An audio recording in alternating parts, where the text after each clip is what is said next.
আমার কাছে জানতে চাইছিলে, এবার আমি তোমার কাছে জানতে চাইছি ওই ভদ্রলোক কে। এই যে তুমি বললে একজন মন্ত্রী। এই পরিচয়টা আমাদের সবার জানা, ওর অন্য একটা পরিচয় তোমার জানা আছে।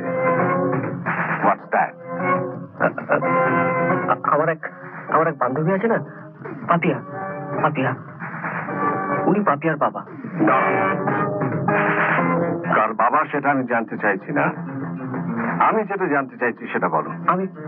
আমি কি করে? রাজু, সামান্য একজন কনস্টেবল হিসেবে আমি চাকরিতে জয়েন করেছিলাম, আজ আমি এসপি।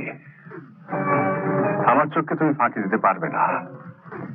নাও টেল মি, আচ্ছা টেল মি।